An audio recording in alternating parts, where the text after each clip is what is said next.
G'day, good evening, good morning. Hope you're well. Thank you for listening. This is a medical cannabis show that promotes the law and respects the law, and I hope you do too. And today's on electro-culture. Some bits of stuff about that. There's a couple of good studies on electro-culture I'll go through, and a bit on plant nutrients and flower radiation effects. I didn't see that last one when I was checking through before. Oh well. Anyway, that's what the summary is. Yes, that'll be interesting. Oh, that's what I remember, the radiation effects, yeah.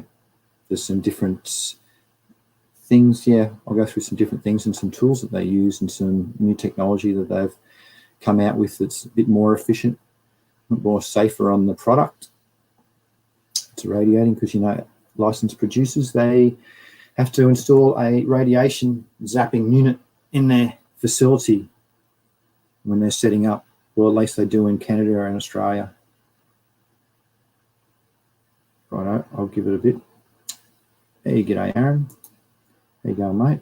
I'm not sure if it was you asking about cancer, but there's been a few new cancer things that I've pulled out that have come out recently. They'll come, I'll show them in the shows coming up, because I want to keep them quite on topic. I don't want to chop around all the time and show this and that, so at least it gives some sort of structure. It's pretty blooming hard too, I tell you. It takes a while, but anyway, hope today you enjoy it. And that's about enough. All right, I'll rip into it. So I'll show you what we're going to get through today. Share screen. Not a real big show, I don't think. Not compared to last week. So there's a few of these. Yeah, just a few slides that all link together. A couple of cool, funny ones. Something going to Mars. Really? Taking cannabis to Mars? Wow, man. Yeah. So that's about it. And a couple of studies at the end that I haven't really summarised. Doesn't matter. I'm not telling you the negatives. Let's talk the positives. Woo, let's get into it. There you go. I'm still sharing. Okay. First news. Ohio voters legalize adult use cannabis in election. Congratulations, Ohio. Yay. The 24th US state to legalize it. So that's half of the US has legalized it now. Good on them. Hope the folks down under take note. And you can see for the US legalization map, it's going pretty good. There's a lot of green, which is the more important. And then the medical, which is sort of recognized everywhere because it's medically does so much wonders. Look at the poor old Texas. I think Texas had it, didn't it? But this says the map was current as of November. I'm not going to comment. There's Alaska. There it is. Alaska was, I think, the second or something. That was when I was over there. I think we said something else cool at the end. More industry reactions. Uh-oh. No, that'll do then. Next is Ohio votes to legalize usage. Well done. Okay, very good. This is just another snippet showing that, how it's going. Oh, and this is, look at this. I couldn't believe this. Oh, this was actually a photo from somewhere else. But see how the yellow, the blotches are like that? And it's blotchy. There's no real deficiency for that. Oh, there is, but I think that's definitely a virus. So these are the little ones they haven't done a virus detection on, haven't run it through a PCR, and I reckon they're going to have problems when it flowers. Because look, there's a very good abnormality of regularity with the yellowing. Because magnesium could be a bit, you know, like that, but it's not. Phosphorus is more, it's just irregular. So that's what I think they're in problems. So no one's picked that out. And if they're young and like that, it could even be hot latent virus disease where it's latent. So they'll fix it up from the stress, and it'll recover, and they'll think everything's good, but it's not. So yeah, I was amazed.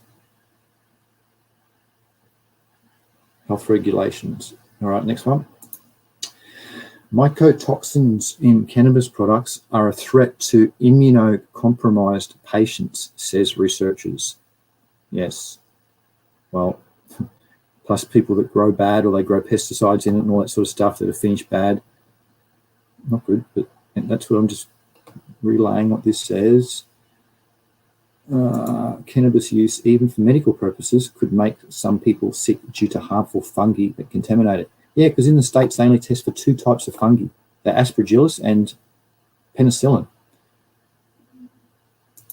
So the authors discuss aspergillus, penicillin, which are tested for. What about fusarium and thousands of other ones? No, they're not tested for.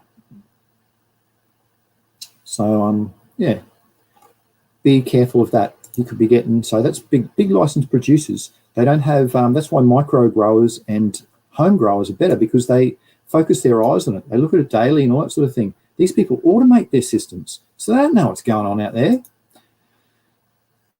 So yeah, there's something to also be concerned about. I'll just see. I think there's been some g'days. Hey, Shipwreck. Hello, Shipwreck. Nice to see you, mate. Hey, there's Fargus. Hello, Fargus. Good morning, good evening. Hello, Dave, 969. Hope you're going well, friend. Righto. Oh, I'll change that screen too. Look at that. Don't need to see. There we go. Righto, back to it. Get through the newsy stuff. Allow mycotoxins. Oh, yeah. This is a cool thing. Richard Branson, you know, he owns Virgin and many other things. He got up the New South Wales government about drug reform, how they're doing nothing. And I made a clip on this and put it on my YouTube, and then YouTube went and demonetized it and said it promotes recreational drugs or something. I was disgusted, so I haven't put it up yet. But yeah, people are realizing overseas how Australia is going backwards in their drug reform and how they're treating people as criminals for trying to use medicinal drugs, what people call it. Well, it is a drug because it's got many different constituents in it. Next thing, when and how 24 states in the USA legalized the use. Oh, this is a timeline map. Oh, yeah, and the taxes. So this shows the taxes. Actually, there's another blowout I blew out. We'll go through that next. Oh, this has got that thing that showed before. I remember it. The legalization map. Yeah. Oh, okay, which we've already been through. And then it goes on, that's right, to say individually what happened when they brought it in Oregon, Alaska, when I was over there. And now right down to 23 and 24. And it's just saying about the tax differences, how they started out with the massive taxes. Look at that, 15, 37% tax right at the start. And then it just started high. And if you could draw a bar graph, it would just slowly go down. I'll put on a sliding scale. So it's just slowly going down as things were legalized and people were starting to not rip off the users. Just get a normal alcohol. Actually, even in Australia, is probably even way higher than that for alcohol. But, 10%, just the same as what any other things are. Good on them. They recognise it as medicine and that people can't afford it. Canadian cannabis industry on track for record number of licensee exits. Yes. Because of all what's happening. It's time to exit. So the bigger are getting bigger and the smaller are getting smaller. It's not good for the industry one bit. I can't remember what the summary of this is to say. There's a bit of a chart to show how things are going down. By 2023, the number had declined a 38% drop. The same trend and also present in sales. Not quite sure what the reason for throwing that was. Sorry, but anyway, that's news. Here's some cool news. A hemp-based electric motorcycle is coming to Australia. Hemp-based electric motorcycle. Really, isn't that cool? So 2 fellas, they've gone and done it.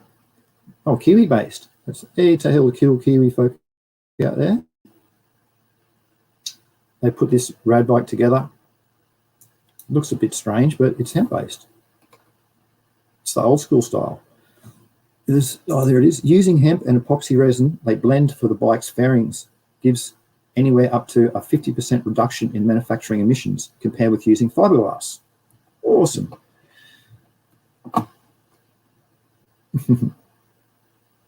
Young founders, good on them. Oh, the Street Dogs removable battery. So the e-bikes as well, not only that. Silent e-bikes. E-bikes are brilliant. I own an e-bike, not like that. It's just amazing to cruise along. Oh, that's not the speed of them. Okay. Yeah. It says here, both bikes will be launched in various major Australian cities in the second half of next year, depending on jurisdiction moped laws. But, in other words, it might be 2025 or something, because Australia's laws is whack. Next thing, let's get into a bit of technical stuff. I'll see what else I got for the slides. Actually, why isn't the thing coming up over here? I've got my tablet open. There it is. 669 Al Monte Carlo. Cheers. Hello. Cheers to you. Welcome. What else is there? So we'll go through these slides now. So first going to start up on, no, not the back one, that's the nutrients. Hey, Canada. Okay. So this says, smile, Ohio, weed is legal. Ohio become the 24th state to legalize a recreational market. Yeah, woo. This is the electro study that's going to come up a bit later. So it just shows the control plant and with the electrodes built into it, what the difference happens, how they pass the current, and the different bonuses that you can get from it. Here's a funny thing. So this is alcohol versus cannabis. So Kermit reckons if you drink alcohol, you might end up in the toilet and maybe in the gutter, not happy. But if you get into the cannabis, he reckons, you might be pizza, you'll have a big smile and sitting on the couch with a telly. I couldn't agree anymore. And it's only because of money that it's not the way it is. Isn't that sad? It's not people's health they're putting first, it's money. It's disgusting, these politicians. Anyway, the Martians, this is something that they've considered 5 plants to take to Mars. So they did a study and they found out which plants would actually be, because it's limited space and limited blah, blah. You've got to develop these things to get them over there. So the list is basil, mint, sclerotoria, aloe vera, mushroom, and cannabis. So cannabis is third on the list. So it's the powers, all the scientists and all the powers that be know the medicinal properties and how beneficial it is. Like even the leaves are nutritional value. So yes, the top 5 medicinal plants to have on Mars. Hosted by the West Virginia State University.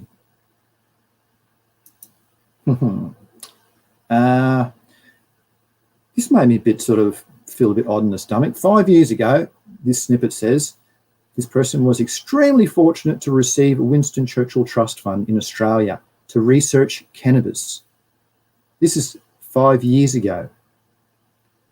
So this person travelled over 10 countries and met scientists and all sorts and went into some amazing places. Musicians that experienced helped shape this person's career and the cannabis, and help take the cannabis industry and want to help take the cannabis industry. Forever grateful. The report and short film was on that website. I was just spun out. Wow, some people just, get all the good luck. Good on them. Here's a bit of a funny thing. What's the top bit say? My little headings over. Oh, no, that's nothing. So this is what normies think working in the cannabis industry is like. So it just shows a nice big table and some nice big bags, and they reckon they're just going to be sitting there token and carrying on. They've got no idea. So that's why it says this is what normies think. Oh, those blah blahs just do the blah blah. Mate, that's street marijuana you're talking about, not medical cannabis. Medical cannabis is so high tech. Not even the doctors understand it. That's why the doctors do a 4-hour course in Australia and they can understand it. That's what they say. Let's just see if there's any before I get right into it. Oh, yep, just Monte Carlo. Cheers. Righto, back to it. Share screen. Up to this light. This is some technology that's came out to do with radiation. So from this system, they reckon it works a lot better. So it's a quad star versus the point source. So the beam penetration angle happens, it's about the beam penetration angle they were saying. It produces 2 times more flux. It produces a lot more energy. So it gives more of a uniform radiation dose. So yeah, this is targeted at the medical cannabis folk because they all need it, because they grow and produce all these mycotoxins in their cannabis, and this can get rid of them and kill them. But it also kills terpenes. Unbelievable. So yeah, not all X-rays are created equal, but they reckon they're trying to do it a bit more better now. So it helps with cannabis microbial inactivation. It's flaming.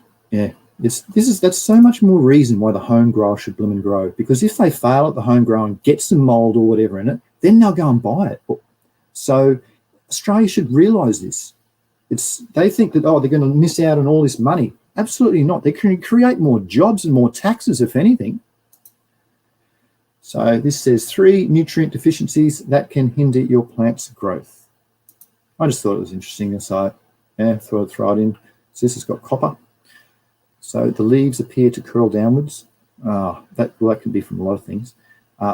Blackheads may appear on some areas of the leaves, black spots. New leaves may be deformed. It's only in the new leaves. So because it's it's calcium, sorry. New leaves may be deformed, okay. The color of the new leaves may be paler, all right. And there's a bit of, the picture's probably a bit better. Phosphorus. The leaves can turn dark green with purple and blue undertones. Yeah, it's more so the deep, dark colors that I look out for. The stems may be weaker, okay. The roots may be undeveloped. The leaves can atrophy, similar to symptoms of heat stress. All right. No, I see more so of the darkened purple. Calcium. Necrosis appears. First symptoms are brown spots on leaves. Lack of calcium manifests in the upper parts of the plant, causing the tips to curl downwards. It's an integral part to stunting. Well, it's also a immobile element, one of the 3 immobile elements: the boron, magnesium, manganese, and calcium. So those 3 deficiencies you'll only ever see in new growth.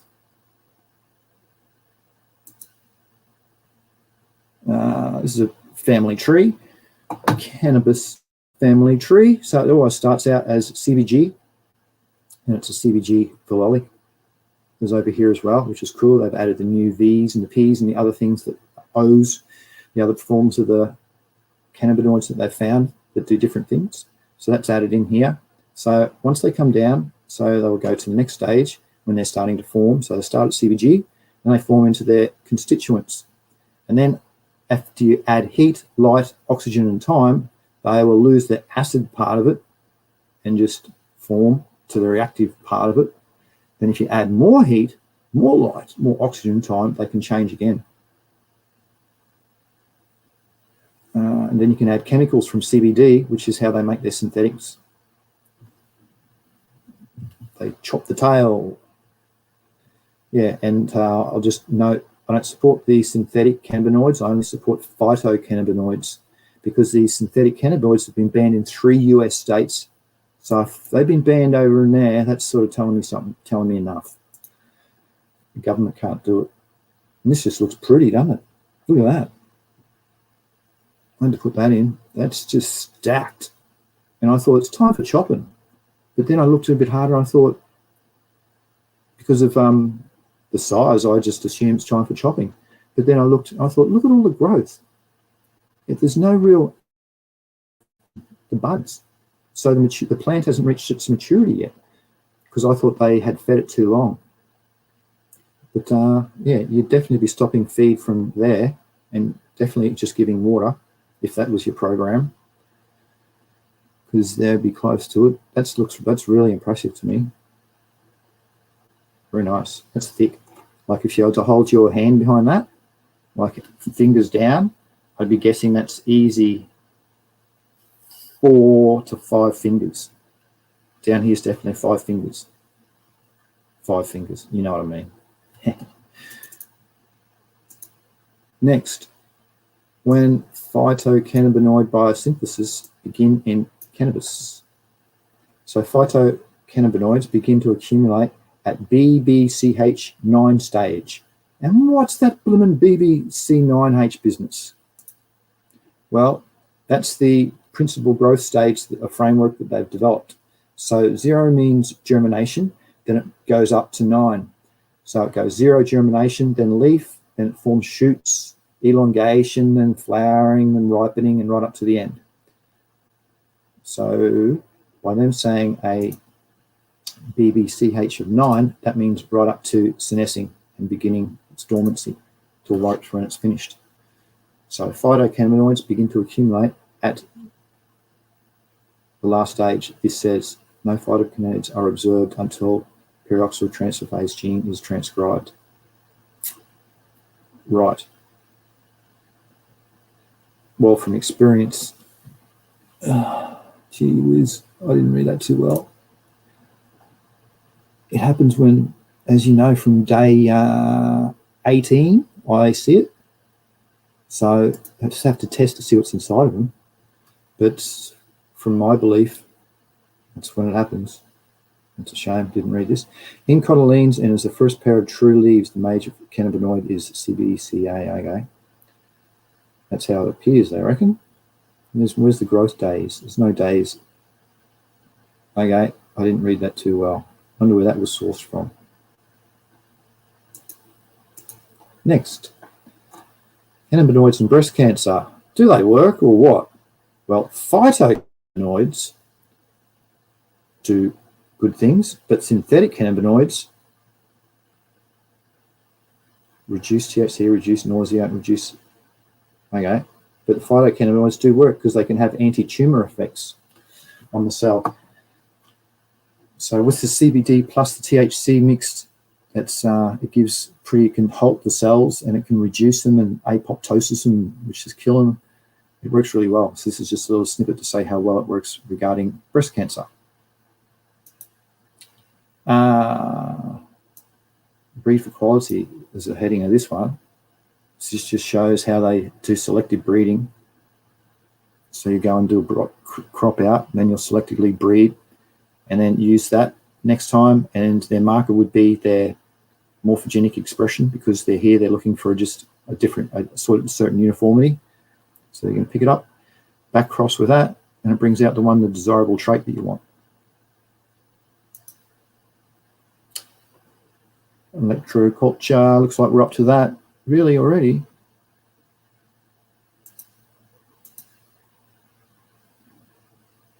No, there's some more stuff. All right, I'll just keep going on with it, because the studies are at the end to read through the studies.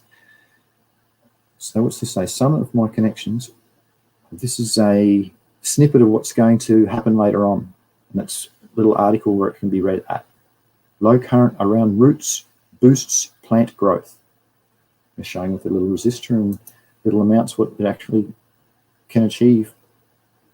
Plant growth in response to 3 types of electrode assemblies in soil around these plants, from left to right.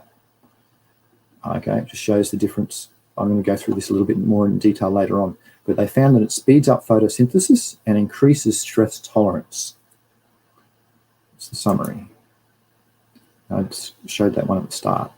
So it's that's a second study on electro-culture that found the same thing. And here's my mountain man friend. Hello friend. And thank you for the $5 that people pay to support for these subscriptions. $80 gets you private playlists, which is more than a dozen. $150 gets you a 20-minute call and obviously gift like a chart or something I made. And $300 gets you a weekly video call, or that's more so for a company getting started or for a patient going through doctor problems and wants my educated opinion because I'm not a doctor. Canna Jobs, entrepreneurship in cannabis. How can you cool folk make money out of the things you enjoy? Bottle cap gummies, I reckon. You can get and do some gummies. The CBD is nearly legal everywhere now, so it can be sold everywhere with little regulations. So let's say something to be thought for. And the price they charge, dead set, they're expensive as. You'll probably find in here, like in this little thing, there'll be 10 gummies and it'll be like $5 or something, because each one is a medicine drop. It works really well, you know, cannabis without endocannabinoid system. And here's another thing with the stems. What do you do with the stems? Well, you can make dog chews if you grow outdoors, because it's got medicinal properties in the stem. And instead of giving a dog a bone, you can throw him a stem. So I've found that to be, recycling Mother Nature, because the fibre is very coarse and it takes a while to chew it down. Like if you were to put it in your mouth and chew it, like I used to put little stems on CBD plants and cut them up at the end, into 1-inch things, 1-inch chews, and just chew them. Irrigation efficiency. So this is to do with cycling of nutrients throughout your substrates, and it can happen a lot better using nanobubbles. I thought, wow, that's very cool. So with your aeration stone, don't try and get one that's as fine as possible. The problem with that is they're going to clog more, but they're going to do this and give you a more of a nanobubble effect. And more oxygen, because it takes 10,000 times slower for the roots to get oxygen out of the water than it does out of the air. That's the benefit of having this system cycling. How excess fertilizer causes nitric oxide emissions. So it's nitrogen use efficiency is what everybody is trying to achieve. And by putting in too much, it does its exchange with different microbes. They break it down and it takes it back to nitric oxide form, which goes into the atmosphere, which causes greenhouse gas problems, releases as nitric oxide and dinitrogen. Okay, that's about it for that. What's this one? Oh, this is an updated one on the nitrogen cycling through different inputs through our global warming problems that we have. So I've just uprated that. Then they've added some air pollution through particle matter and ozone. And it makes it more important for nitrogen use efficiency to be happening. With all of this thing, you want biogeochemical cycling, and more so the bio to be cycling everything, because the chemicals is the bit that's letting everyone down, and it's because it remains everywhere. Anyway, sustainable agriculture is what I support. So in this photo, you see buds grown with 4 different nutrient solutions. Starting at week 2, SD tap received only tap water. The other 3 treatments were 150 parts per million of nitrogen, 515, there's the compilation. Potassium had an additional 350 parts per million, and magnesium had an additional 100 parts per million. So it shows the different formations of them. People are trying to dial in their particulate amounts that it actually requires. For instance, if you're going to go to Mars, you need to know how much it's going to use, because you can't get anything out of the atmosphere. So you'd want to know that. Or for those folks that want to grow solely indoors, they might be in the Arctic regions and they're not using soil. So that's another reason for this experiment. And I think I'm going to cover this in a few weeks' time. I don't think this is in today's. I could be wrong. What's this? Post-harvest operations to generate high-quality medical cannabis. This just shows the family cannabinoid tree. starting off again is your CBG. It's going down into your constituents, THC, CBD, A, and CBCA. It oxidizes and can change into CBN and aged and can change into its active regions, and that's its words down below. It's big long words. It's electrostimulation. Going to go through that soon. Oh, nearly at the end. Variation in composition with the forest. This shows the age of the cycle and cycling of the forest nutrients. So see here, it's pretty young, then it gets older and really old. Same thing happens with down the bottom, the organic matter accumulation, and it gets down, and then you get to inorganic root zone soil, inorganic nitrogen availability. Okay, that's greatly increased, and this is reduced out here in the fields because there's a lot more nitrogen fixing happening in the soils and the grasses. Plant traits, leaf litter and fine secondary compounds. Okay, fungal traits. That's also the thing this is for, that it shows that the older it is, the more fungal dominant the substrate will be, like the old forests. That's why they're very springy and bouncy, because you're walking on all the hyphae. This shows in the middle the free living saprophytes. The saprophytes are things that that decompose stuff, or little microarthropods and arthropods and all those types of things that break stuff down. The columbola, the springtails, and the extracellular enzymes which break. So this is probably this would be a big fungal ball, and that's what it's doing. It's cycling everything really well. Okay. Oh, yep. This is a timeline for conservation, showing that if it just went on normally, this is what it would look like. Everything's cycling brilliantly. Its food soil web is established really well, from miniature to massive. So it all takes care of everything. But once human gets involved, they want to be the boss. Actually, I'm going to tell you a story. I lived in because I'm very conservation. I lived in Yukon for a couple of years in Canada. This is a Canadian story. And up there, when there was a wolf or something, they'd put a new snippet out. Oh, there's a wolf released, cruising around, be careful with kids and stuff like that.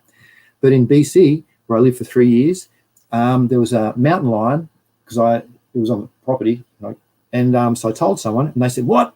They called in the park rangers, and they quickly come over with their dogs, circled it, shot it, took it away, and it had a cub too, so they did the same with that. I was crying. I was so upset. It's disgusting. So yeah, because of humans, they freaking get involved and want to monopolize everything and kill and blah. Anyway, it's not going to out. So that's what this shows. Historically, it would be good. And as it ages, let's hope we can bring it all back again. So increased conservation efforts will hopefully, David Attenborough would be proud. All right, that's it for that. And I've got some other stuff to go on with some of those studies to show. What's Shipwreck say? My dog used to love chewing stems. Oh yeah, cool. That's good, mate. You should sell them. If there's it's a good opportunity, market for it. What's Monte Carlo say? I like deep fried cannabis leaves. Taste mates deep fried. There you go. You can negate the health factor with the nutritional cannabis leaves. But you can actually deep fry in olive oil and stuff. But yeah, that's cool. Deep fried nutritional cannabis leaves. And g'day, small tubes. How's it going, mate? Nice to see you. If you're enjoying life. So what else have I got to show? Righto. Next is, we've been through all these. Yep, hemp-based, that's right. Oh no, I have to share the screen. Oh yeah, it says you're sharing, good. Chloroplasts do more than photosynthesis, they find. They're a key role in plant immunity. Oh, remember a few weeks I talked about PAMPs and MAMPs, the microbial assisted molecular patterns that's produced in plants in response to microbes and pathogens. So this just sort of chimes onto that. Previous studies, no, what's the summary? a hidden player in immune defense, they reckon. Ooh. Well, actually, I do find that once they deplete and go into the yellow, which is the xanthophylls or the carotenoids, they can develop deficiencies. Because, there's a sink and source method with plants, how once they produce their nutrients, it'll go into sink cells, and then once they use it, they try and ask for it, it'll come out of their sink cells it'll go into their sink cells, and then once they try and use it, it'll go back into their source cells.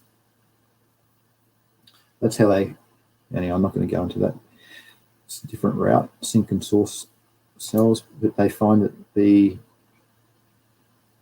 chloroplasts are a hidden player in immune defense. All right, let's get on to it. Secrets of chloroplast movement. Oh, it's a bit technical. I'm not going to go through there. A new light in plant immunity. So it's good. So they're finding that, what to say? If we can better understand at cellular level how organelles like chloroplasts help cells to defend themselves, we could help to engineer resistance to pathogens, is the conclusion of this study. And there's where you get it from, the DOI. Next one, electrostimulation to plants. What is it? Why do people do it? Well, look when this is published. Feel privileged, people. You're in the future. December 2023. So what do they do about it? Let's get to a photo. Right. Let's get to another photo.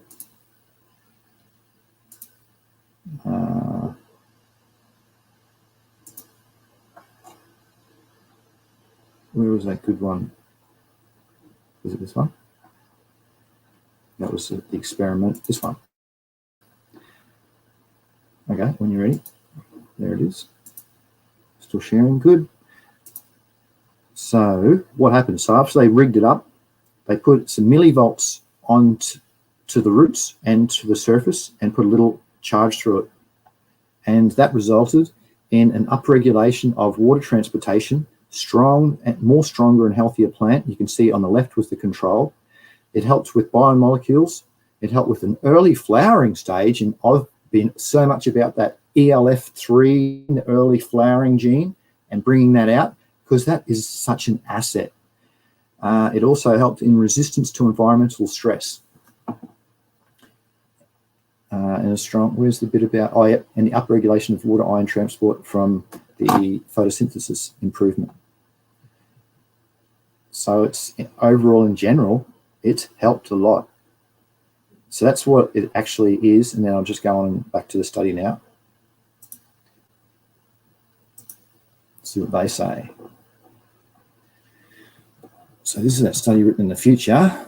So specific stimuli to plants influence intercellular and intercellular communications activities throughout the plant. And plants cultivated under stimulation showed a marked influence on growth and photosynthetic performance. So more vigor and photosynthesis, so they metabolized better. It also showed improvement in vegetative growth characterized by increased roots, shoots, and biomass, along with accelerated plant growth from seed germination to vegetation, flowering, and pod formulation, leading towards early and robust flowering compared to the control system. So you could say, overall, it had a massive improvement. It's gone by increasing, you know, those folk that book out for 1% here and there. This might be another 1 or 2%, like CO2, like irrigation fine-tuning, usage efficiency, eliminating Lieberg's law of the minimum. Most biosynthesis processes are influenced. That gets into the technical stuff of it now. Where's the, sort of already summarized it. Conclusion, this study proves a basis on electrical stimulation generated at the plant's rhizosphere, stimulating overall growth and photosynthetic performance. The biopotential showed resultant effects in growth parameters and gene expression.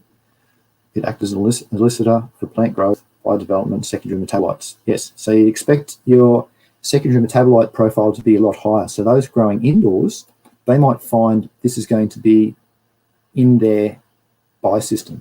So just like they're putting in CO2, they will be installing a electrostimulation. Because what this study has said, that's what I'd be suggesting. All right, here's another study done on 30th of October. Low current this year, low current around roots boosts plant growth. So they've only put this just around the roots only, and they found it's boosted the plant growth. So, what can I say? Soil microbes interact with plant roots to generate low voltages. Yes, that's why there's a redox potential in soil. It's measured in EH. This method could become an option for sustainable agriculture. Okay, to test the method, no. And other findings was that levels of proline, no. So the findings helped with a stress metabolite in the roots and the leaves.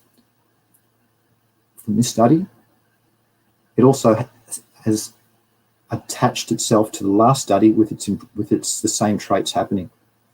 There's the DOI, if you want to read the whole study. Yes, which helped. Yep, already read that. Yeah, so in general, it's something that's new to me as well.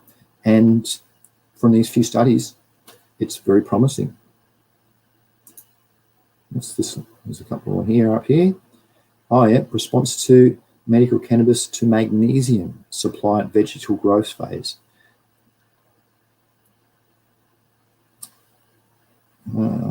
So this is more so done for, so it's current 2023. They're fine tuning again.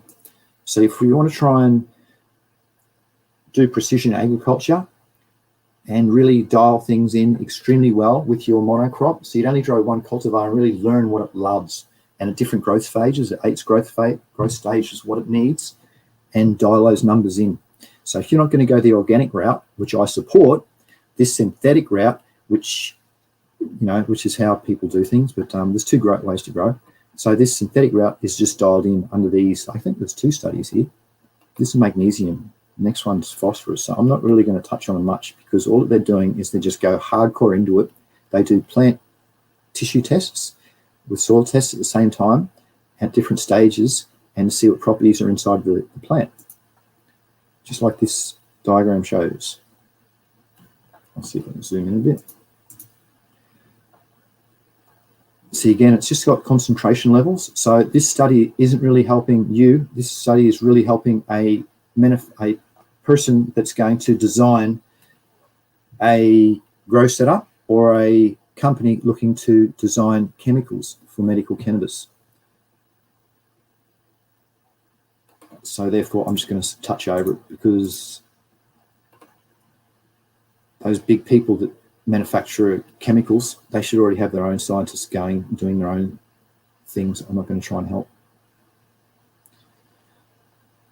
So where's the summary? I think I think it's already been summarized.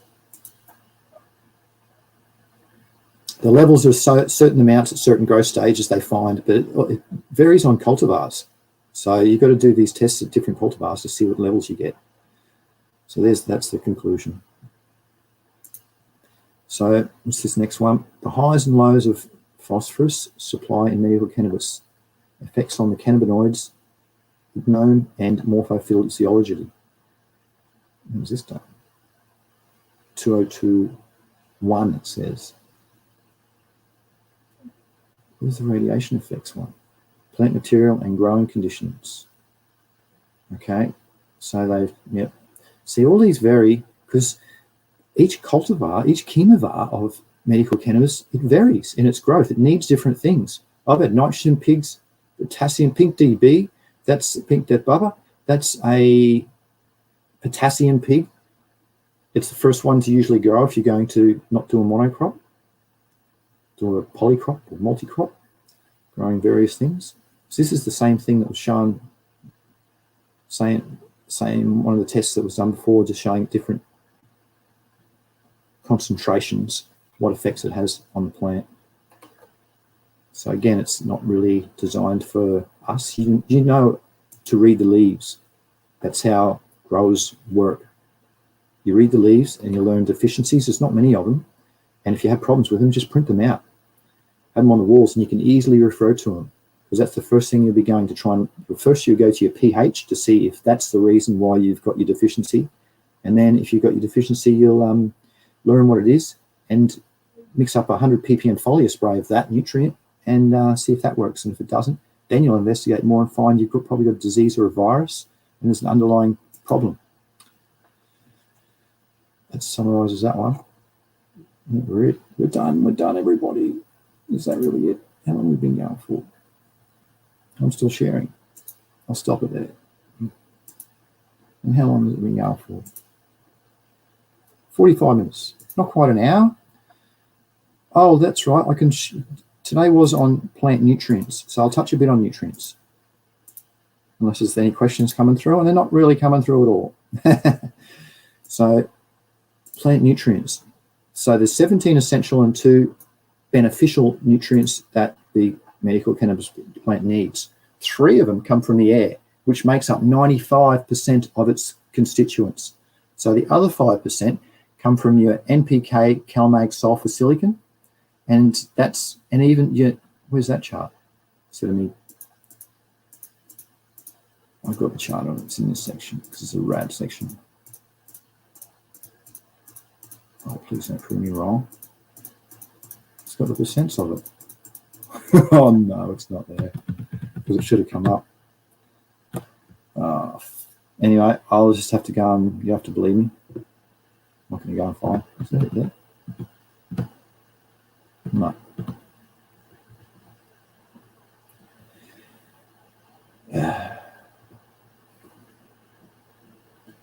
Mobility. Supply mechanisms. Yeah, that's interesting. Now, get back to the topic. Nutrients. So it comes from, 3 are out, 95% come from the atmosphere. So the only other 5%, your primary and your secondary, then you've got your micronutrients. And plant only takes 2 forms of nitrogen. So there's so many testers out there that test for nitrogen. You want to know which forms and how available it is. So, and the amount that's actually there. So nitrate and ammonium are the only 2 types that it uses. So for those with aquaponics, for instance, the fish, they pee out nitrite, which is NO2. So then you need, I think it's nitrobacter, to change it to NO3 for it to be right for the plants to respond to it. It's just an example. So there's, all of the different chemical forms. The plant forms is so little. It's only one type one or 2 types that it actually agrees with. Keeping on nutrients. Here's the immobile ones, those 3 before, the calcium, boron, and manganese. So there's where you'll see your deficiencies will be in your new growth. Your larger zinc leaves will show your deficiencies because it has the big fans. And once they start to go yellow, that's because nitrogen is a mobile element, so it can be transported easily throughout the whole of the plant. That's why you'll see these there as a deficiency. Nutrient cycling, no. That's how the root hairs take nutrients up. So this is like with the REDOX and your exchange, your anion and cation exchange. It's called your ion exchange. This is all pluses. So soil being generally negative, it'll have a bonding or attractive effect. So it'll attract the elements to it and hold them there for when it goes up near the roots. The roots will put out its exudates, its hydron H pluses and protons, and it'll exchange for another element. So if there's something else there that it needs, it'll take that up. Cation bonding strength. And with that too, there's a bonding strength. There's an order of like aluminium is the highest and sodium is the lowest. So if anything is above, if sodium's locked on there and anything else comes along, bang, it bumps that off. bang, bumps it off right. And that's what this hierarchy level chart says. It's got the strongest up here to hydrogen, and then the weakest down there is the Na of sodium. This is pretty cool. This is on how you water your plant. So do you do mass flow or diffusion? So do you feed it fast? So do you pour the water through with a fast gas exchange, or you diffuse it slowly where it comes up through the roots possibly and diffuses out slowly? So this is a relative importance of soil supply mechanisms for these nutrients. So it's, yeah, it's pretty interesting. So if you, in other words, if you have always got a phosphorus problem, you might think about with your cultivar, you might think about doing an ebb and flow system because it'll feed it better rather than a mass flow, where you might look at a drip feed or something like that as per this chart. Or if you've got a calcium deficiency from your new shoots out of your new growth and you do ebb and flow, you might think, oh, well, there's a way that instead of just increasing CalMag, like everyone says, you just go and change your feeding pattern by pushing it in the top instead of from the bottom. So many ways to grow medical cannabis there is. Nutrient mobility. Oh, that's about the mobile elements that go around the plant. Some are mobile, some aren't. Spoke about that. And that's about composting. No. This is soil. So this is the pH. This is why people will say, I've got a nitrogen deficiency. I got this deficiency. But first you should check. The mega first thing is your pH. So you get some, pour in a little bit extra, test the runoff before, test the pH and the ppm or the EC going in, and then test the same going out, and do your maths. And you can find out, wow, I can just adjust things a little bit, and you don't even have to add any extra CalMag or deficiencies that you're actually getting from.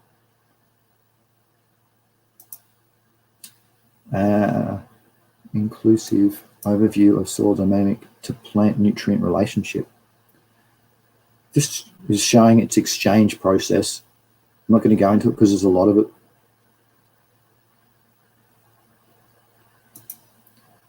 Nutrient imbalance leads to soil health deterioration. Yes. So if you put too much of one thing, it'll deplete of the other, like your mobile, like nitrogen, your ammonium having a plus ion on it, NH4 being a cation, it can stick to soil. But if you use nitrate, which is NO3 minus, it'll not have a binding effect and can easily be watered out, allowing to eutrophication and to poor nutrient use efficiency. Basic nitrogen process. No, I'm not going to go into this one bit.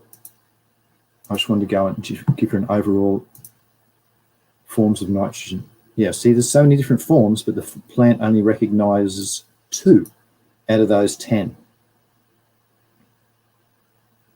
And you need microbes and things to exchange and do different processes for that to happen. Like nitrosomus, how it takes the NH4, the ammonium, into organic nitrogen into nitrate. And Nitrobacter takes nitrite into nitrate. Good. That was the fish wee exchanges it, Nitrobacter into nitrate. So if you have your aquaponics, you would be nearly culturing Nitrobacter. That's how aquaponics does so well, just because of this one reason. Not because of this, but that's the main reason, because it's organic feed for the plants. Soil temperature. Yes, this goes heavily into the nutrients. I'm not really going to touch on all this because it really goes heavy into it. Yeah, like temperature makes a massive difference. If you've got it at a really low temperature, you can only possibly extract 10% of the ammonium or nitrate that is available for the plant. But if you've got it up around the 25 Celsius or 72 Fahrenheit, it has nearly 100% chance on being available to the plant. So temperature makes a huge levels of nitrogen available to plants based on microbial decomposition. Yes, because your microbes can exchange them. So if you've got forms that are unavailable to the plant, you've got high amounts of microbes, they can exchange that into forms that are available for the plant. That's basically what that's saying. That's why I support organic growing so well. Classification of nitrogenous fertilizers. Right, that'll do.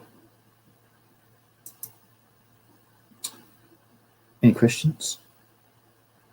Any questions? Good stuff, man. Thanks, Deb. Thanks, Shipwreck. Yeah, I could have went right onto it. I can go into heavy detail if you want, but I've already touched these topics before. So if you really want ask some questions, I will. Otherwise, I'm just happy to say what I've said. Cheers, Kosky. Hey, Kosky. I was thinking about you the other day, mate. Hope you're doing well.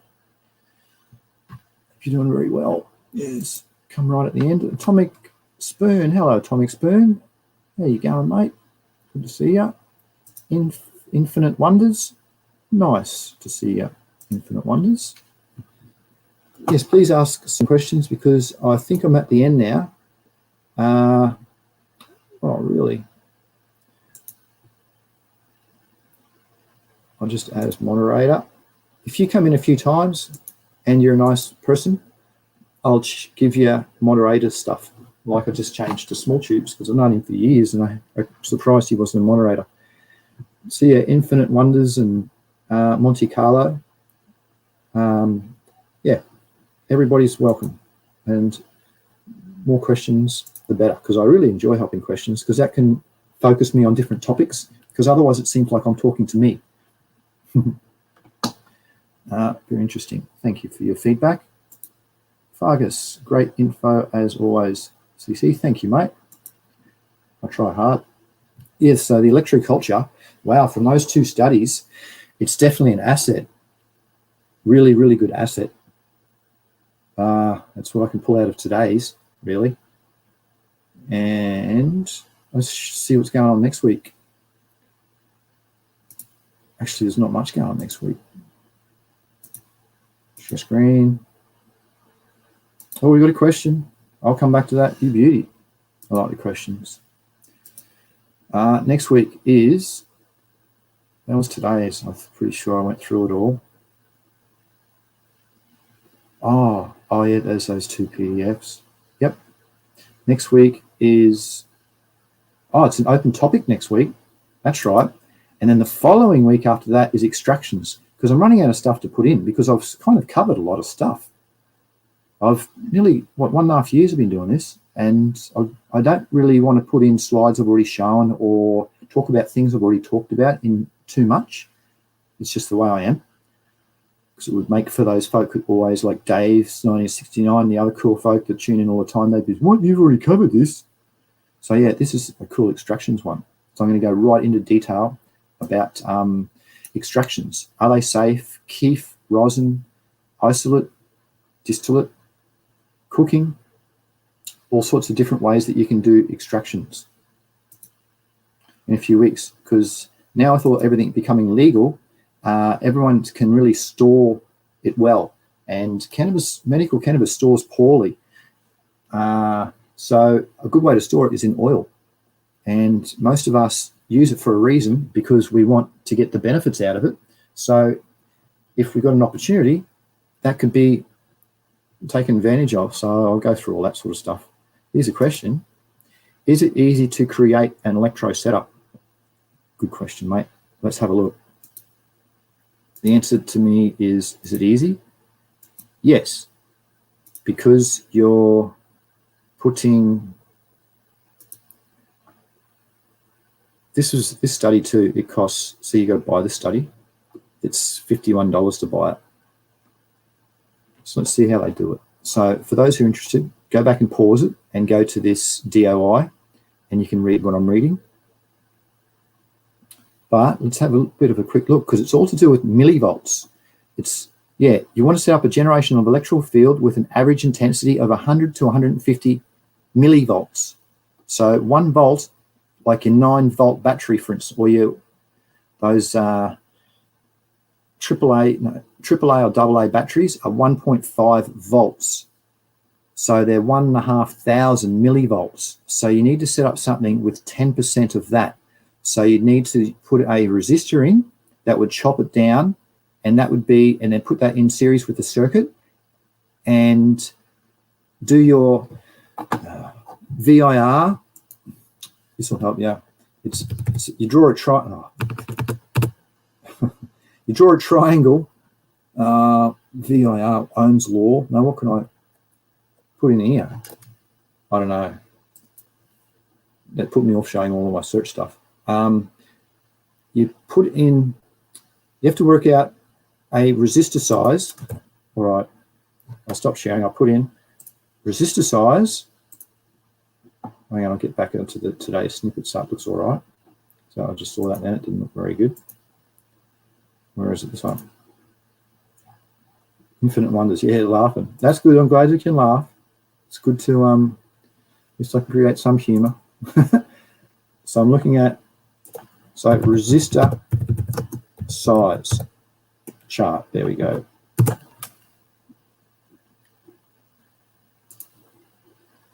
I'll get back to sharing again. And then I'll put another one in Ohm's law, OHMS, and then you can do it yourself. So these two ways will show you how to do it. All right, now how do I share? Roller cannabinoids. No, we want to look at sharing business today. I was in the right page. So we're still looking on how to set up your own electro-culture. So here's the resistor chart. How is this going to help them? So you want to chop it down 10%. So you only want to allow 10, like if you put a 100 ohm resistor in, here's Ohm's law. So there's the little triangle I was talking about. So you put your volts up top. So if you put in, how many volts was it? I can't even remember now. But you put in, you know, always know two of the things, and then it gives you your third. So if you got your volts and that there, that by that equals that, or that times that equals that. And that's how you can easily do the Ohm's law triangle. You're just going, right, what the hell are you on about? I'm just trying to help you work out for the resistor size, because this question was just put on me about how to set your own up. So if you get a 1.5, a AAA battery, which has 1500 millivolts in it, you're looking, you want to achieve an output of 100 to 150 millivolts through your probes, through these things. So you'd set up one conductive copper coil there and one there, and see that's the thing, that's where you put your plus to your plus, minus to your minus, and then you have to see, and that difference in electricity would be a little bit high for this type of a system. So you'd have to reduce that flow with a resistor. Where's a good chart you can go for that? It's more so not a chart, it's more so just the Ohm's law. What resistors? No, how to determine the size of a resistor. To calculate your resistor, you need just add the voltage. 2 and 2 is 4, you might have 5. So you need a voltage drop. No, for the current, just use 20 milliamps. In a series circuit, the amps is the same as the entire circuit. In series, that's very confusing, isn't it? Even for, I'm a licensed electrician. I'll have to do a pencil and paper. It's hard for me to do on live at the moment because I've got to write it down and put in some, you've got to substitute some stuff, put in the volts that you require. So you want 150 milliamps, and then you put out your source, and then you see what type of resistor comes into, or you put in the current draw to see what resistor you need. So at least then you would know that. So that's one good thing. So it'd be good if they actually said, no, they wouldn't do that. They'd go on and say it. If you pay 51 bucks, they would fine tune it, I'd say. The study was by applying an electric current of 10, 50, and 100 milliamps to nutrient solutions. There you go. That tells you your resistor now. So you put in your milliamps with your voltage. So you've got your 150 millivolts with your, let's say, 10 milliamps. I could write it down for you. Everyone's going to leave. This is off the top of my head. There's a bit of paper. Come on. So you've got, what was it? Say 100 millivolts at 10 milliamps. At what resistor do you want? So you draw. So I'm drawing out the triangle now. VIR. So I'll put in the millivolts. I go 100 up top, and then I'll go 10 on the side. So to get resistance, it is resistance equals R equals V divided by I. So I'm going V, which is volts divided by 10. So 100 divided by 10 gives you, I can't believe it, I'm done at the moment. Really? I had to work that out. Everybody's laughing. I'm usually good at maths too. But the answer is 10. So it's a 10 ohm resistor. So by doing that, you get a 10 ohm resistor. In series, it should give you, to a 1.5 volt battery, it should give you that. So try that. Get your multimeter out and you can test it. Or for those who don't want to worry about that, and I don't have a soldering iron or anything like that, maybe just a very weak, if you get your AAA or AA batteries that are very, very weak, that are, expired, you throw them in the bin, they usually test, you can get some testing like 900 millivolts and stuff, under 1 volt. So just hook them up, put a plus to one end to a probe. I'll go back to the chart. Actually, that other chart was good too. So, it even says there, look at that. It says 100 ohm resistor. Isn't that funny? Well, my maths worked out 10, but still they must be using they must be using a lot more than a battery, a little battery. But still that's, yeah, so you get if you don't want to worry about the resistor bit, you can put this would be a battery. And then you connect one end into the soil to a big long, some sort of conductive piece of something, attach it to that. And then down here, you put another little conductive button. And that's how they've done it. So one at the top up near where the hypocrodal is, where it comes out just beneath the soil surface, and one right down within the roots. And you can see the differences that they've gone over here to, yeah. And that would be, you're doing a short circuit. So diagram. So a closed circuit, you'd have the resistor in with it, but by you creating just straight on battery, it's a short circuit. SC indicates short circuit. So yeah, so I wonder what this goes down to say from the 3. So then you can go and read, this is a different DOI, and you can read to see the effects on your short circuit instead of putting on the closed circuit. A couple of different ways. Hope that helps, mate. Get back and see if it helps. I hope it does. That was a pretty cool off the chart, off the top of my head question. Good on you, Vargas. Appreciate that, mate. Aaron says, electro-culture is a fun experiment for everyone to try, but always remember there will be abnormalities in nature, but my own electro-culture experiments demonstrated no significant differences. Did you set up a control as well, where you could compare the normal growth to what you're doing in that, Aaron? And then Aaron goes on to say, when you put an actual electric current into your soil, all your worms and other beneficials will disappear. Hey, that's only if it's too big. Because there's millivolts in soil. Remember the REDOX potential. That's what that's all about. And the cation exchange. Those two things work through electricity in soil. So it's millivolts, but that could be possibly from too high a voltage, I think. Test your system, mate, on your multimeter and see what sort of numbers you get out of it. Put it on the lowest scale on your multimeter with 3 decimal places and see what it gets. Nice one, mate. I'm glad to see it might have helped. Millivolts. Actually, wonder if I could talk about voltages in soils. Let's see, I've got a pretty good sections on that. Let's see if I can quickly find it for you. Yeah, it's a rad chart, that.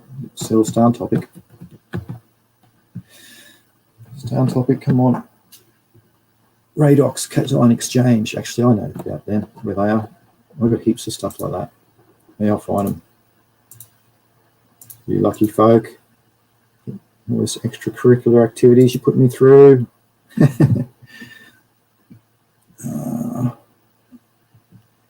So importance. Slow. So, no. Testing.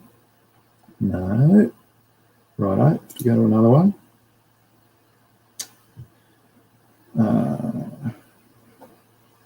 I was actually doing a video on that. Give you a sneak peek, I suppose. Not many people watch. Yeah, I'll just give you a sneak peek on all the video stuff I'm going to put into that, I think.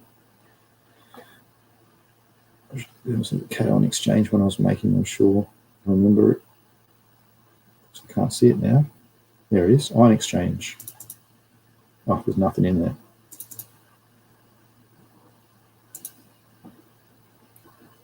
Yeah, where's that one? Oh, I know where it is. Thanks for working with me, people. It can be hard sometimes, doing this by yourself. It's in soil, it's REDOX. There it is. Absorption, salinity, no, NPKs, testing, CEC. There we go. Let's get down to the CEC ones. Oh yeah, isomorphic substitution. I remember all that stuff. This is fun. I love the soil science. It's fascinating how nutrients cycle.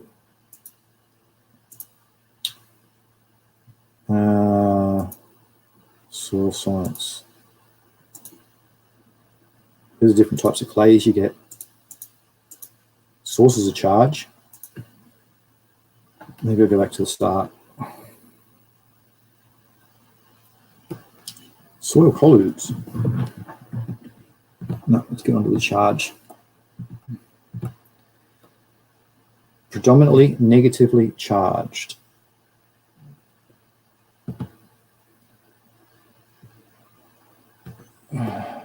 This goes on, yeah, different types of soil that there are. Organic humus is always negative, see that? Silicate clays. It's cool. I really enjoyed this course.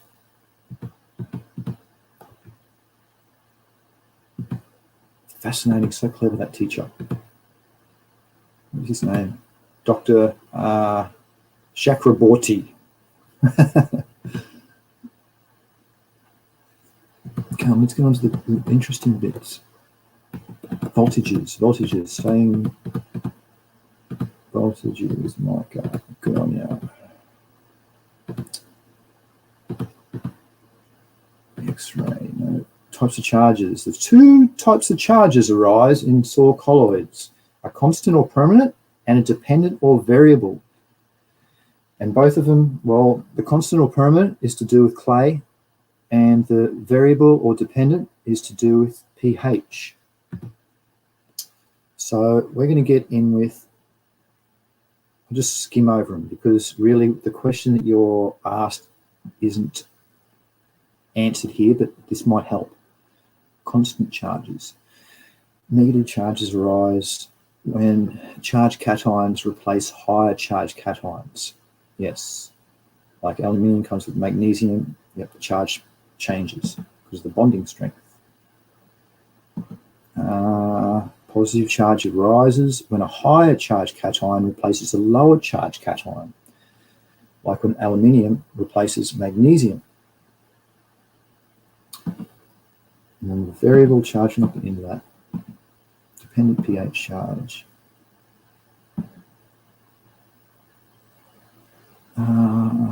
Various clay charges. Relationship between pHs and soils. Where's the REDOX in that? Let's get a bit more in depth into detail. Here's a little test you can do. you can see if you've got negatively charged soil, or Aaron, your substrate, see if it's negative charge, because that might be affecting your electro-culture setup. So you'd set up a little 9-volt battery with 2 wires and put it into the water here and separate it like that, and the clay will attract to the negative ion if it's negatively charged. So you put it in. So you'll put your substrate in the bottom there, maybe 1/2 inch, 1.5 centimeters, and then fill the rest up with water, and then quickly stick these in, because you want the solution to be in solution. You don't want it to be settled. You want it to be in solution. And then, yeah, see what happens. Absorption of cations and anions. Absorption of the positives and the negatives. So that's to do with the charges. They may be physical or chemical. 2 types of formations. Very good. Inner sphere and outer sphere. Yes. This gets a bit technical. The type of cation absorbs. It affects. Yeah, this is a pretty good chart. So the cations and anions commonly absorbed to soil colloids or substrate, and important in plant nutrition and environmental quality. So it just shows like how toxic and things can be from different solutions, like all the metals, all the heavy, radioactive particles, how they're bad.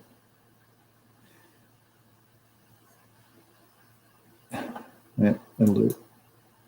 Yeah, the cations. All right, so the cations with the positive over here, and the anions are over here, the negative. And the easy way to remember that is the anions have a lot of ate and ide. So you ate and ide them. So things that end in ate is an negative, and the ides. So pretty much all the chloride, fluoride, all that thing, you just instantly know because of the last 3 letters. It's like that. Now over here is the ums, IUMs. Is an easy way to remember over on this side. Well, that's for me, what I do. And like the enzymes are ASE. Anything with an ASE is an enzyme. So a few little chemistry things, and I'm not even good on chemistry. Well, now we're getting into it. This is the bit you want. Starting to get a bit techy. Yeah, Aaron, geez, what have you started? The CEC is expressed as a number of millimoles, milliequivalents per gram, centimoles per kilo. Anyway, get to the exporting bits. That's how to test for your ammonium, calculating soil CEC. No, because we don't do lab data. Most people don't have that stuff. CEC of different soils. So you're talking about your charges. So sandy soils have a low CEC, and clay soils have a very high cation exchange. Meaning that if you put nutrients into a high CEC, it'll have a chance in binding up and bonding and sticking to different particulates. But if you do it in a low CEC, there's not many exchange sites for it to bind to. So that's why soil organics, or that's your clays, vermiculite, histosyls, and then you got your humus, soil humus. So your organic matter is a high amount of humus. Remember, it's the 3 things in the humus is your fulvic acid, humic acid, and humin with an I. So that's why you really want that, and that's going to just bind up all of your nutrients and provide your plant with sustenance that it wants. A higher, that's right. Get back on the charges topic. Sorry. Centimoles range, no. Estimating the CEC. Estimate, don't want to test stuff. Exchangeable cations, it's important, yes.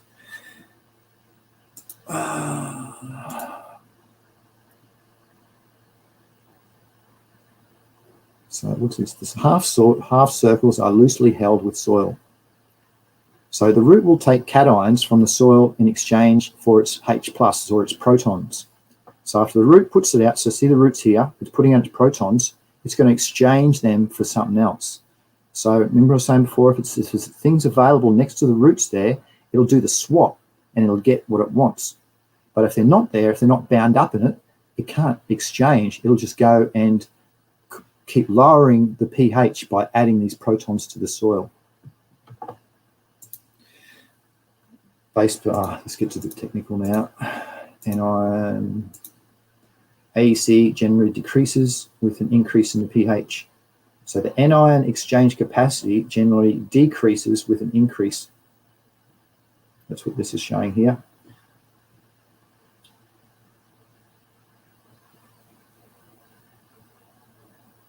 That's why I like to be about 6.5.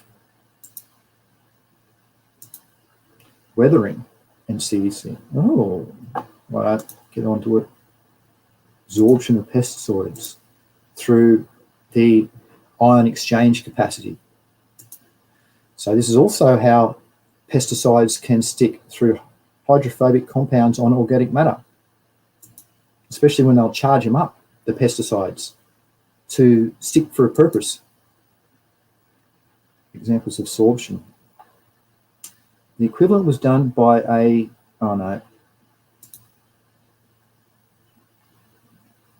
what's this? The picture shows a field in Africa. After applying the herbicides, the field was still full of weeds. The soil has an upper A horizon with a low CEC and a clayey subsoil. All the pesticides was absorbed by the subsoil clay because the top bit had a low cation exchange and couldn't even hold anything. So there's a good example of what's going to happen. So even this, you think, I'll just get rid of the weeds. No, and you spray herbicides on it to get rid of them. That's what happens if your CEC underneath the soil is bad. You know about your horizon. See, this gets, you've got A, B, C, and your R horizon. There's a layer there. If you chop soil at a vertical amount and look horizontally at it, that's when you see your different levels. That's what that means, your soil horizons. Where's the REDOX? It hasn't been over. Let's go into some REDOX. I'll stop sharing for a bit and see if you've got any questions. And I'm going to look on REDOX now. So I'll skim over because it's pretty close to that section. REDOX is your reduction capacity. So just think of your questions and write them now if you want. Where's REDOX? Soil taxonomy, no. We have to keep looking. I'll look for a bit because it's pretty important because the REDOX, it covers this topic really well. It's like an add-on to the cation exchange because it talks about the EH, the millivolts that you have in your substrate. Can I do this whole section? I did on that one. Let's have a look. Big's law of the minimum. It's your reduction oxygen capacity is what I'm looking for.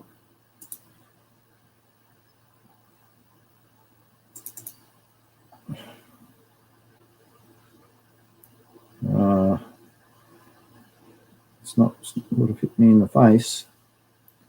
But I know I've got some big snippets on it. I'm just looking for big things to say REDOX.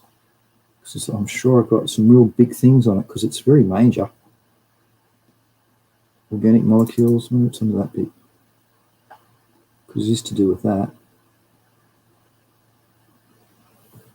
Please be here. All right, I'm going to have a look. What do we got? Average nutrient content of oil cakes. No. Biofertilizers. No, that's not it. I'm still looking, trying to get some REDOX for you, whilst you guys and girls are thinking of your questions if you got some.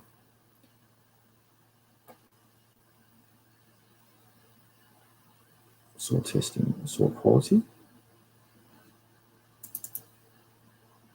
I did that one.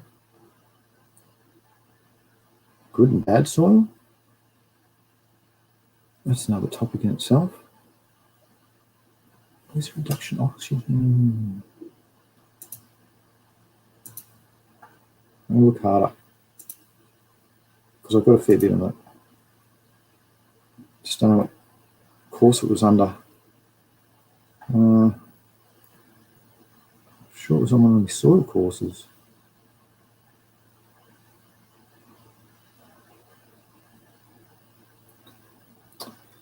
Yeah.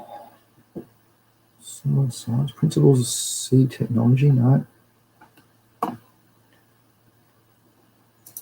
Plant pathology and soil health. I wonder if it's in here. I'll have a quick skim. Inorganic, no. Plant protection. Biopesticides. Fungicides, biofertilizers, no. Come on, where's nutrient cycling? It's not there. Uh-oh. I'm trying to find some REDOX stuff. Now I feel pressured. So I'm getting a bit flat. Oh, there, environmental soil chemistry. There it is. I found it. I was just about to blim and end it. I knew it was a soil subject, but it wasn't. It was on it was soil chemistry. Oh, yeah, I'll say g'day to a few. Nice one. Thank you. Different control. Oh, yeah. Aaron says a different control and checked for a few plants and over a few seasons. That's good. No real difference. Maybe check your voltages, mate. You might have been set up your voltages differently, or you might have done a closed circuit instead of an open circuit, or possibly one of those different setup.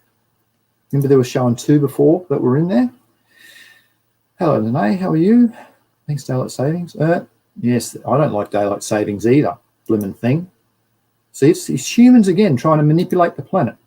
It always ends in failure. What does Aaron say? But I have a definite proof that living soil organics definitely grow for 4 weeks only with 10 mil of rain. Most plants were good. The only thing that died was peas and beans. Oh, peas died. They're nitrogen fixing bacteria they're supposed to have in them. They got their rhizobium in substrate. Hello, Fred. Nice to see you, 420, Fred. Just getting back into showing the REDOX now. I finally found it. Into another really interesting course that I'd probably repeat again on soil chemistry. So this one's on the REDOX.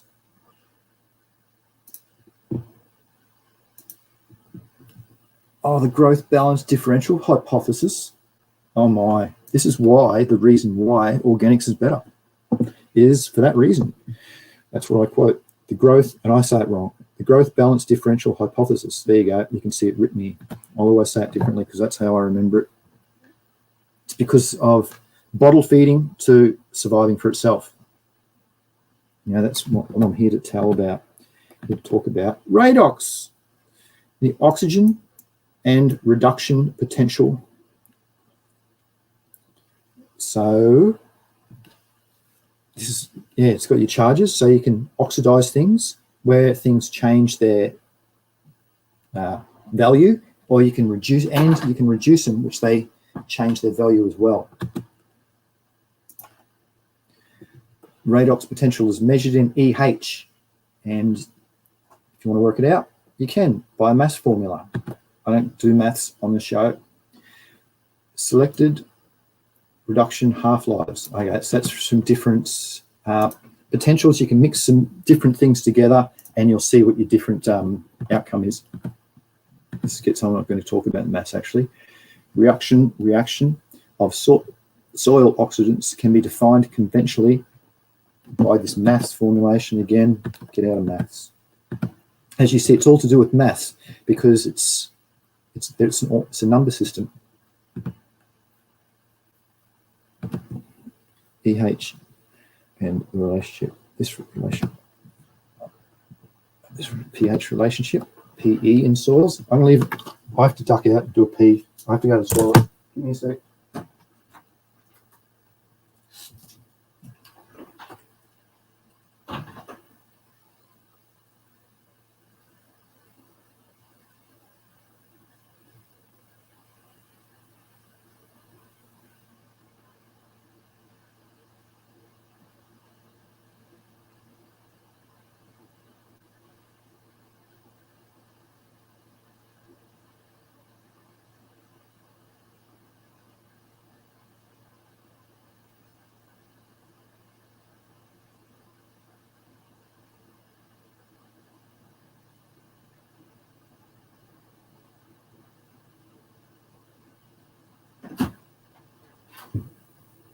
I'm back. Sorry about that. I can't help my bladder though. Now I can concentrate a bit better instead of bouncing around. You would have read all that, so I'm not going to go through that. Oxidation, reduction, reactions, and potentials. All right, so this is how it exchanges its soil chemical reactions. It's a combination of a proton and electron transfer. EH versus pH and PE. PE is another way to measure the oxidized soils through the PE, and the EH is the reduced soils. Here you go. The pH value was narrower in reduced soils measured in EH than in oxidized soils measured in EH, positive EH. And it shows down here your positive and negative. Like waterlogged, you always get your negatives, and then your normal should be in a positive. So there's a good exchange. P, okay. As you can see, this gets extremely complicated, which I'm not going to touch on. So I think I've skimmed on it good. Sulfite, very good. P and pH, magnesium and oxides can oxidize. Oh, very good with all those harmful metals. The poise of a redox system is the resistance to change in redox potential with the addition of small amounts of oxygen or reductant. Oh, so if it's not changing, you have a poise. Measurement and use of redox potentials. So this is how the measurement through a platinum electrode. If you want to measure the microvolts, millivolts, the electrode will transfer electrons to that. Okay, good. Redox measurements are most reliable for flooded soils and sediments because the conduction is clear. Measurements and use of redox potentials. So oxidized soils have a redox potential of plus 400 to plus 700, and seasonally saturated soils have, so it's only seasonally, so it means they're only saturated when it's at one type of the year. They usually range from plus 400 to plus 7 oxidized, and then when they're saturated, they'll be highly reduced from negative 250 to negative 300 millivolts. Implications. Don't need to touch on that. Don't need to say where it's important. You or guys and girls already know how important it is to have an exchange of nutrients to get them cycling. Implications. Yeah, it's bad if it goes stagnant into the negative redox. Where's that cool redox chart? Come on, let's get into it. So there, here's the negative. So here's the groundwater, and you've got your root zone right up top. That's why it's important for it not to be saturated for medical cannabis. Another reason, or the main reason is you're going to get fungal deficiencies, fungal toxicities. Implication. All right, now I'm looking for the chart. There's a real big long one that shows you the summary of them all, and it's easier to speak on. There's some test voltages for you. So partially oxidized might test above 400 millivolts, about there. Then permanently reduced or modeled right down there, it might be below 400 millivolts. pH. Types of submerged, no. Water clogging, March, no. Come on. Please have that chart. Characteristics of submerged, no. Presence of hydrophytic plants, no. We don't want that. Plants that can't accept the water. Soil reduction. There's a chart. Redox potential of submerged soils, not interested. We don't do rice on this channel. Phosphorus, no. Okay, no. Come on, mate. That's it. Well, I reckon it's close, so I'm going to find it. I'm going to have a look at that chart for that chart.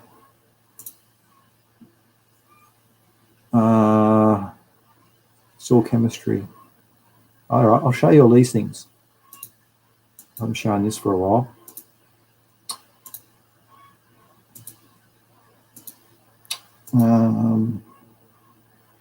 Where are we at? It's soil chemistry. This is just some cool snippets. Because it's fun while we're on the charging about the talking and of the cycling, nutrient cycling. I suppose soil chemistry is quite, without going into detail, cation exchange of secondary, no. Definition of soil organic matter, no. That's sort of soil organic matter, no. You just really know soil organic matter is so important.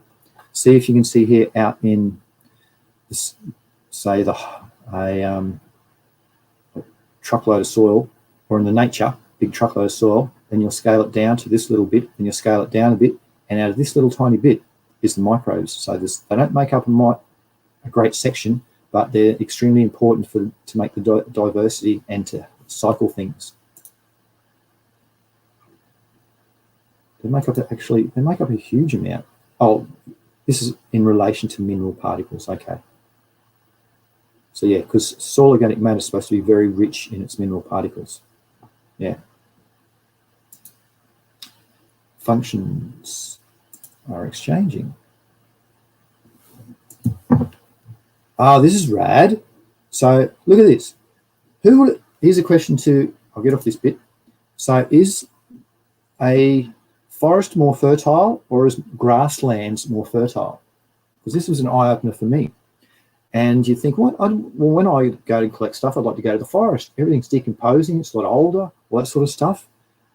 But grasslands usually have a higher soil organic matter than forests, because there is a greater amount of plants in the grasslands, because it's got big trees that are around in their forests. So from these greater amount of plants, they inhibit nitrification and preserve the nitrogen and carbon.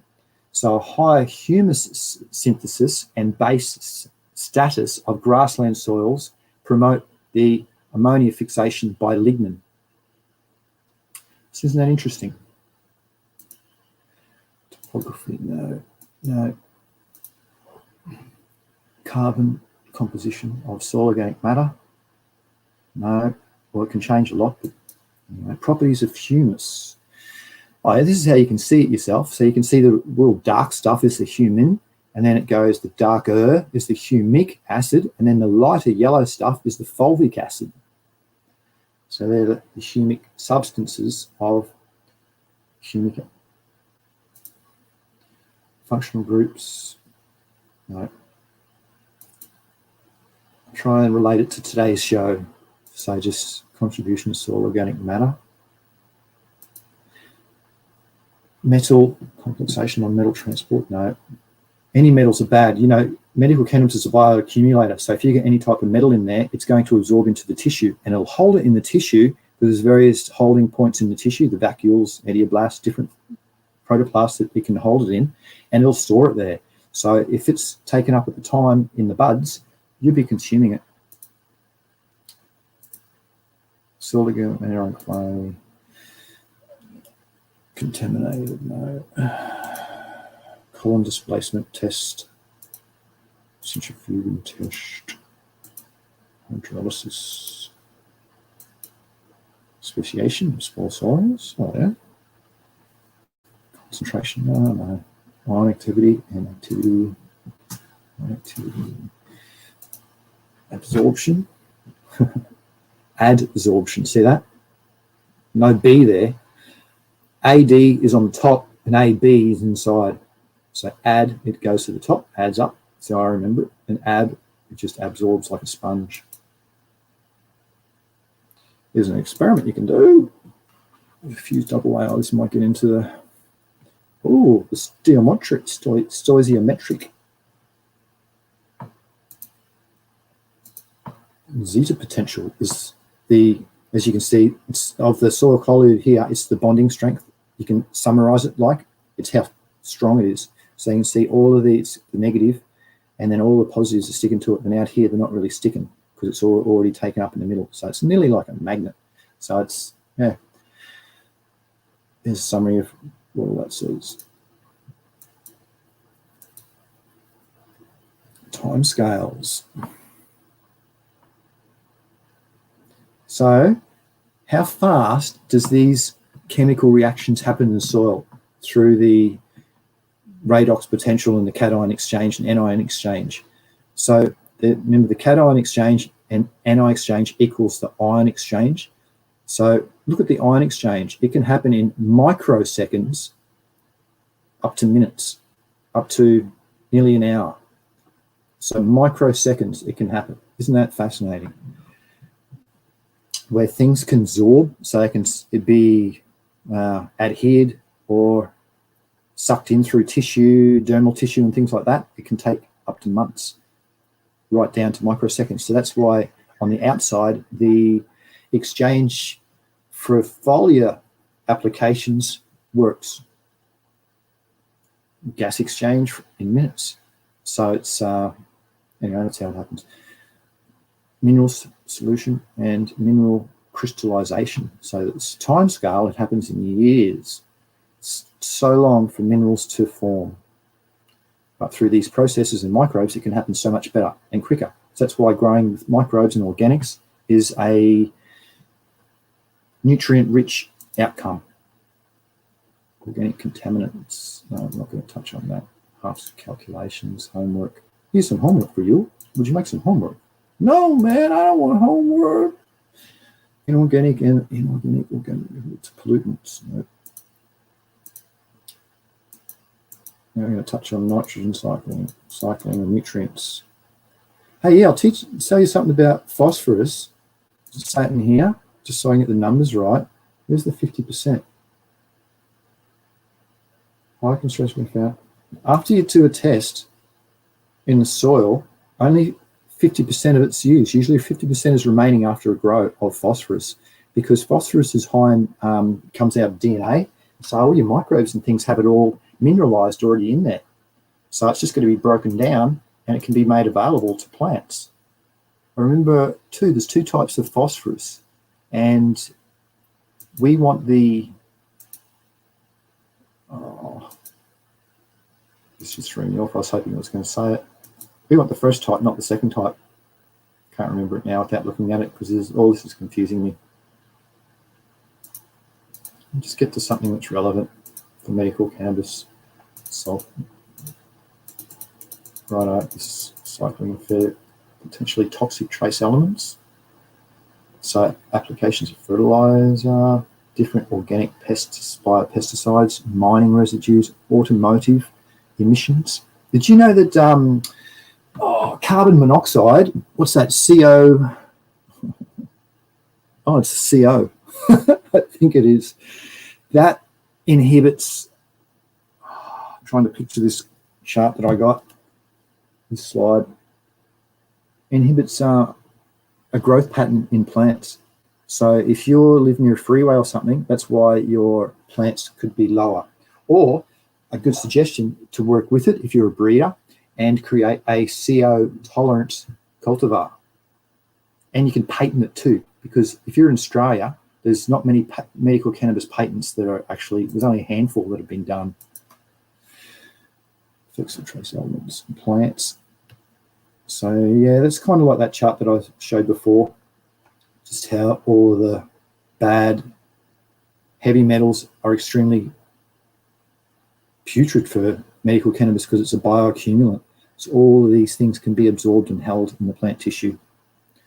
So really, really be careful with medical cannabis. That's why the difference between street marijuana, I expect this to be in it, because they'll use their PGRs, not care, because they only want to have an outcome. They want to have bud. But us medical cannabis folk, like myself and all you cool folk listening, ours should have none of that, because we watch every process and stage of the steps to get a result. Carcinogenic chromium. There you go. Chromium. It can actually, so if you, that's in your substrate, it'll cause a mutation in your cells and transform your cells and make them cancer causing. And then you've got cancer from have bad things. So street marijuana again can cause cancer, like PGRs, which medical cannabis folk don't use in their growth. Massive difference, isn't there, between street marijuana and medical cannabis? And people still use the word marijuana all the time. It sort of annoys me a bit because that's how that was put out by Henry Anslinger in the early 30s when they demonized medical cannabis back in the day, when they outlawed it. Remember, 6,000 years it was legal and they stopped it. And that's what they were doing to it. Pesticides, we all know they're bad. Synthetic organic macromolecules. Yeah, these can have, all these pesticides have an on-flowing effect because they don't just go on what you do, oh, good, they've stopped the bugs. No, they go into the soil. They make bioavailability be sucked back into it. They go and leach back into the groundwater. Like, did you know that in the USA, I think 98% of the groundwater in the United States, in the lower United States, is polluted because of pesticides from exactly this. How it's just so disturbing, mate, you know. And people just, farmers, but we need it to do it. We have to get the result. They do have to get a result. And it's way harder to do organics. But look at the difference. Do you want your kids to be polluted and have cancer like they all have now, the generations now? Safe practices. I respect people with safe practices because it's very easy just to go and do the easy way and spray stuff. It's so hard to go and accumulate all of the right biodiversity for that to not happen. That'll do, actually. I think we've gone and touched on it. I'm sort of getting sidetracked a bit and a bit annoyed, which I don't really want to get worked up. It's supposed to be a fun show, eh? Aluminium toxicity. Yeah, that'll do. What do you reckon? Are you happy with today? That's been over an hour now. And I really like that last bit. So whoever put that question on that last bit to get me started on those extra snippets, thank you. Who was that? Whoever that was, I appreciate it. Not sure, but good on you. So yeah, so a summary from today I can take in that electro-culture works, and I look forward to more experiments and see how we can do that. Like Vargas asked earlier, how can we do that? Because all these, yeah, it's easy to have a $10,000 budget and go and make a machine, but what about us folk who have a $10 budget? Can we do it? And next week I'll show you. Who's that? So next week I'm starting to get some slides, and they're coming through slowly because it's getting the end of the year. Uni's finished. A lot of other things have wrapped up. So that was the following week. So this is today's. So next week I've got an open topic. I've asked a terpene that just a rad book was just being published, and I was speaking to him, and I'm trying to get him on. So it might be a terpene show if he is available, which he's very busy, so I don't hold chances for that. But that's what I think. That's what I tried for. Because otherwise, yeah, see, I'll put another week here, I'll start, then another open topic, because things are getting a little bit slow. So to keep things interesting, that's the way I've organised it. But yeah, so next week's an open topic at the present. So, look at this. This is for next week. How cool is this? Even, it's getting legalised so much around the world, even Lego are promoting it. Isn't that rad? So I was so stoked. I'd buy one of them, I reckon. Just have on the windowsill, just to see what's up. Good on them, mate. Good on them. See, look on the box. Good on them. So that's all I've got for next week's at the moment. Now, there'll be some other things coming through the week, all from LinkedIn stuff, but it's slow, very slow. So an hour, 100 minutes. Holy mackerel. Okay, it's been long enough. Thanks again. Any questions? No, they've all gone. Any questions saved for next week? And I'll be more than happy to elaborate because we have to come up with a title. So I hope you cool people can help me share some of my slides and come up with a title for next week and shed some light on some topics that are hard or hard for you. And any question is not a dumb question in my eyes, because if the person asks the question, that means because they want to get shed more light on it. So in my eyes, I'm not the best in everything. Everyone's got to start somewhere. So no question is a dumb question in my eyes, even how basic it might seem to some people. And there's many different ways to grow. If you go my way, you might have good results, you mightn't have it. And there's many, I only support, organics, but there's heaps of different ways to grow. So good diversity. So thank you again. Happy growing, everyone, says Fargus. Yes, I agree, everybody, that too. I hope everybody has a fantastic week, and I'll see you again next week. Happy breeding, happy growing, and goodbye to you all. Bye-bye. Bye-bye.